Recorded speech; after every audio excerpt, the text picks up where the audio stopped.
Hi, everyone. Thank you for that wonderful introduction, Dr. Yanako. I really appreciated that. I'm really excited to share my project on improving equity in atherosclerotic cardiovascular disease, or ASCVD, risk assessment and management. Before we begin today, I would like to thank Dr. Yanako and Dr. Kearney for giving me this opportunity. I also thank all my professors who have contributed to this project, especially my academic advisor, Dr. Marianne Sear. And lastly, thank you to my cohort for your constant support and inspiration throughout this DMP journey.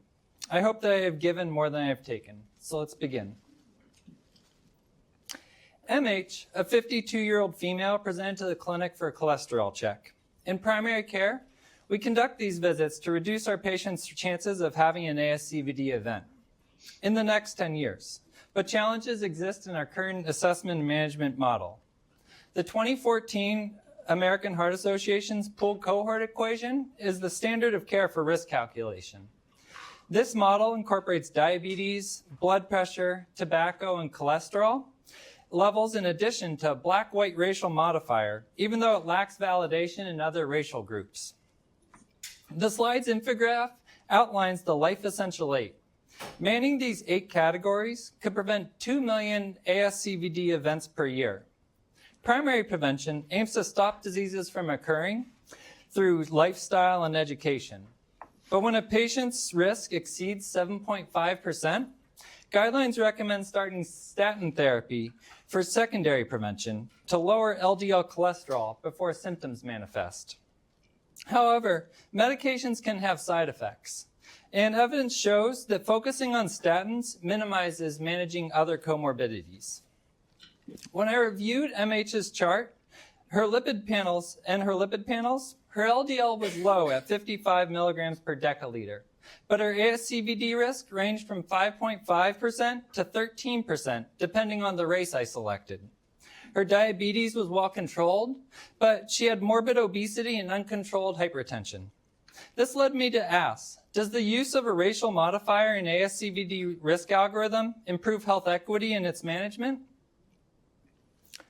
ASCVD is the leading cause of morbidity and mortality in the United States.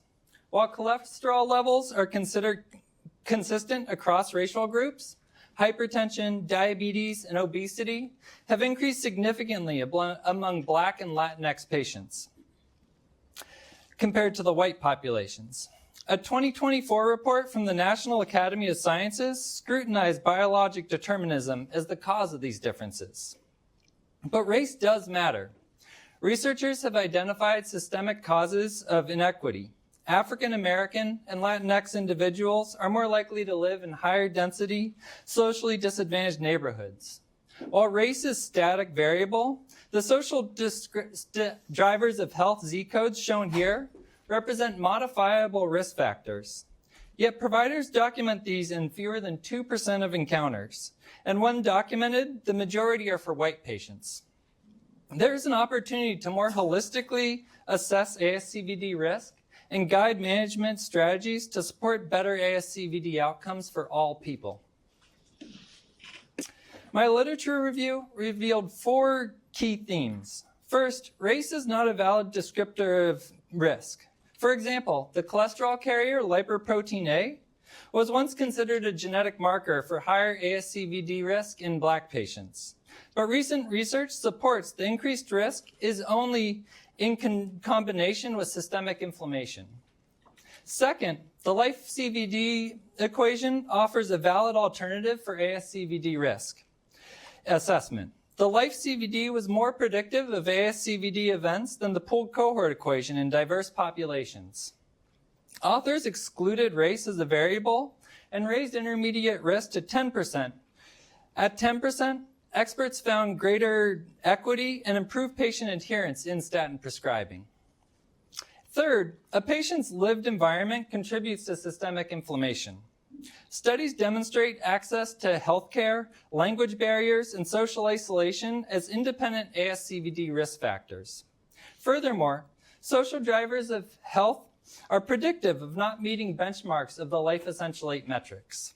And finally, evidence supports a multi-pronged approach to ASCVD risk management.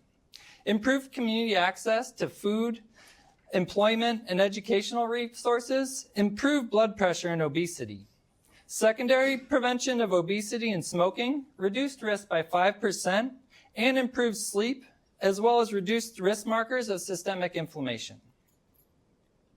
There is an urgent need for change. Race in clinical decision-making tools is a technological hindrance to fully acknowledging the political, educational, and economic influences in care patterns and practices.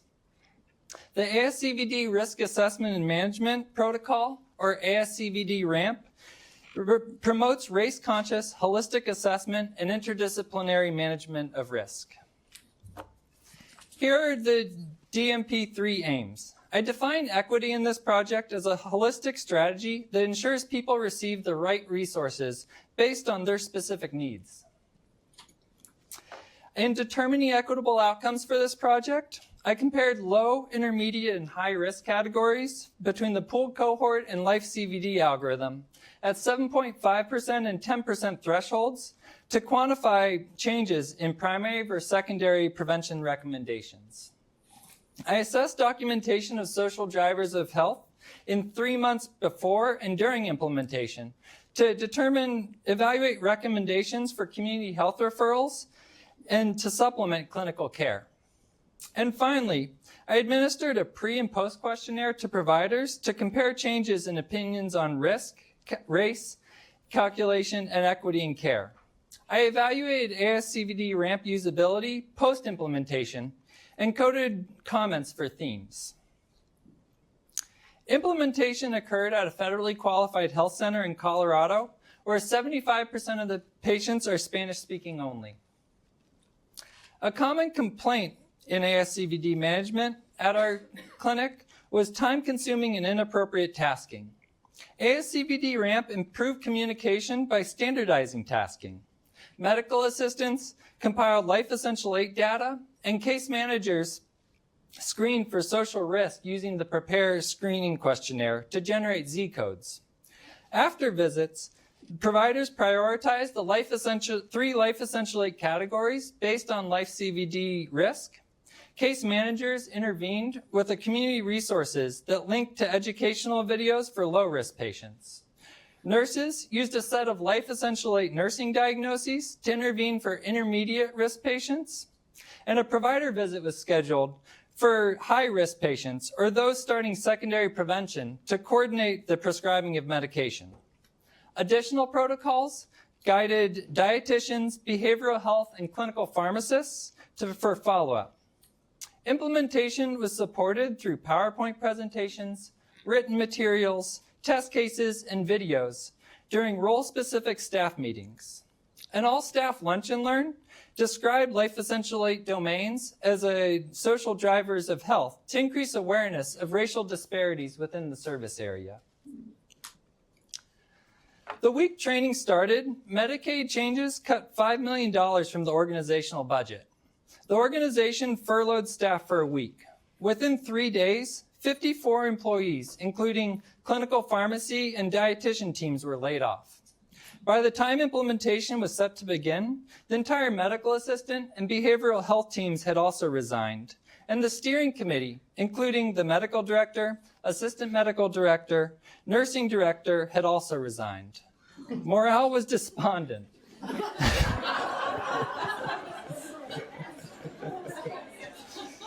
As one provider put it, I'm just struggling to keep up with my visits without medical assistants or leadership. I reformed the steering committee with a case manager, nurse, and provider, and we adapted the workflow of ASCVD RAMP to changed environment. The RN role was expanded to supplement the dietitians and clinical pharmacists as educators and administrators of the medication adjustment protocols. The case manager workflow changed to emphasize access to community resources to mitigate the loss of the dietitians and behavioral health teams. Trainings highlighted the nutritional services and group support meetings available within the Life Essential 8 framework. Without medical assistance, Life Essential 8 data collection was not standardized. I worked with the nurse informaticist and my advisors to capture encounters where lipids panels were ordered to create criteria on when ASCVD implementation was completed. To promote engagement, weekly heart-themed prizes were awarded for social driver of health Z-code documentation. As implementation progressed, staff embraced ASCVD ramp and found it a welcome distraction from the ongoing organizational issues. As one provider shared, it reinforces the work we do to overcome social drivers of health and reminds us of why federally qualified health centers matter. After implementation, the executive team approved upscaling ASCVD ramp across the organization. Training of new hires were developed and the workflow for RN and case managers were updated. Copyright approval was obtained from the American Heart Association to integrate the Life Essential 8 within the electronic medical record. There was an urgent need to fill the gaps in care after 35 providers left the organization. Nursing visits were expanded to support ASCVD ramp workflow, and the case manager role was formalized to coordinate access to community health organizations for patients with chronic conditions and social determinants of health needs. During the organizational-wide planning, the site directors from case managers, nurses, and providers were trained as ASCVD ramp super users. The organizational implementation of ASCVD ramp started this month with role-specific trainings and tri-weekly emails to support engagement. In total, 9 providers implemented ASCVD ramp with 164 patients over 3 months. Of those, 73% identified as Latinx. Most were women, non-smokers, and had well-controlled total cholesterol, blood glucose, and blood sugars, and blood pressures. Providers agreed that ASCVD ramp was easy to use, streamlined, and fostered greater team dynamics. Staff said it emphasized the work they were hired for. The LifeCVD algorithm improved quality of care and evidence-based practice. The graph on the left shows the significant variability between risk calculators. And at the 10% for intermediate risk, this variability improved slightly. The result was increased primary preventative recommendations. Emphasis was placed on the 86% of patients with obesity. Providers valued the broader LifeCVD adjusted risk percentage based on blood pressure, smoking cessation, and statin intensity. One provider noted, "It's nice having something I can show changes ASCVD risk beyond prescribing a statin." Documenting social drivers of health Z-codes was a meaningful addition to the chart, which resulted in interventions to reduce disparities. In the table, you can see the 10,000% increase in social system risk, highlighting how insurance coverage prevented access to specialized testing like coronary artery calcium scores. The 653% rise in housing and economic risks highlights the importance of the 340B pricing at federally qualified health centers to improve prescription adherence. And finally, the 310% increase in education and literacy risk supports the case manager work with patient access to online classes and meetups. Providers agreed that ASCVD ramp helped patients receive the resources they needed to promote health equity. Although LifeCVD is now limited to European populations, the American Heart Association recently released the PREVENT algorithm, which removed racial modification in ASCVD risk calculation. Regardless of the algorithm, clinical care guidelines must broaden their management decision tree to include all Life Essential 8 in ASCVD risk assessment and management. With the shift of Medicaid and Medicare to capitated payment, population and outcomes rather than direct care services will drive reimbursement. During implementation, partnering clinical metrics like blood pressure and obesity with Z-codes resulted in insurer recommendations to identify community resources in management. New Medicare G-codes now reimburse for time spent addressing unmet social determinant of health needs through community health integration. The next step in improving equity in ASCVD prevention is improving culturally appropriate care. We're implementing a 12-week group visit program with the Public Health Department based on the Your Life, Your Heart, Your Life manual. The development of case managers as promotores, or community advocates, will strengthen community connections and promote feedback on ways organizations can improve care within their service area. With the financial hardships, the organization merged with a mental health organization. The additional 6 clinics provides an opportunity for further scaling as ASCVD ramp to address the emotional experience of race. Clinics will likely consolidate during the merger, and available office spaces can be rented to community organizations on lease terms that coincide with grant funding. Expanding the use of the Prepare Screener will provide an opportunity for a data-driven approach to renewing leases that address the social determinants of health as they change over time. The documentation of social drivers of health Z-codes provides dynamic variables that effectively describe the effects of discrimination and improves equity in management. Removing emotionally charged racial language will help sustain projects that address health disparities as political agendas and policies change over time. This model can be applied to numerous clinical, leadership, and systems challenges to realize the mutual benefits of community health partnerships. Supporting policies like the Improving Social Determinants of Health Act of 2024 will help realize the financial benefits of social determinant of Z-codes through adjustment to the physician fee schedule and increase HRSA grant funding for clinical care community health organization partnerships. In partnering clinical outcomes with an epidemiologic, data-driven approach to risk, this model can achieve better health for all people. Thank you for your time, and I look forward to your questions.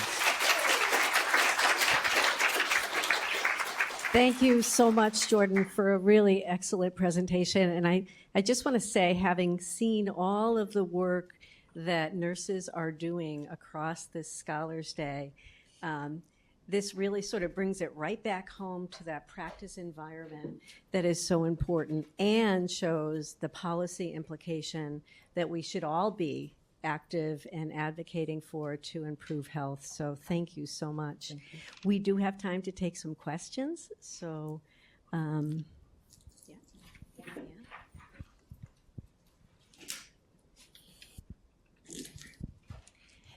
After living through such a big change and disappointment when your whole organization changed during your project, in retrospect, what opportunity did you find in that change that drove the success, the rest of the success of this project? Yeah, thank you for the question. Really, it was, so with a whole new set of hires, we didn't have to retrain anyone. It was a huge benefit. For instance, the case managers, we had already built our orientation materials, so there was no retraining involved. They came in knowing the Life Essential 8 and expected to use the Life Essential 8, which was wonderful in implementing it on a larger scale. And it presented an opportunity to redefine the language you use and what this care is for us that work with these patient populations. And it really made it meaningful. And one of the great things was I was implementing during this turbulent time, and our clinic suffered the least amount of losses, I think, in part because we lost our leadership structure, but we bonded as a clinic around this project, and it felt like meaningful work for everyone, which really kept us going. Yeah. Great. Other questions? Comments? Jordan, I want to tell you this is wonderful. I love all the data that you presented. And again, this is a perfect example of what it's like out there in that cold world when you're trying to get something done. I think yours really highlights that. Thank you. Good job. Thank you. Jordan, I just want to applaud you. This is amazing work. I'm basically speechless. And I think that, first of all, as a Black woman, to see the innovation that you've done when addressing race in a way that's equitable but innovative, I think is genius. And I think that also in this current administration, the way you've approached this, you will have a greater audience and have that scalability in a way that can translate across all populations. So I really want to say thank you for doing this great work. Thank you. Yeah. I guess I want to add too that I think a lot of us are really worried about almost exactly what happened in your setting, which is the loss of funding for like Medicaid and care. And I think much of what you offers us sort of these bullet points that we should be sharing to impact policy. So I really appreciate it for that purpose. Thank you. Other questions? Okay. Well, great. Thank you. Thank you so much, Jordan. Thank you. Wonderful job.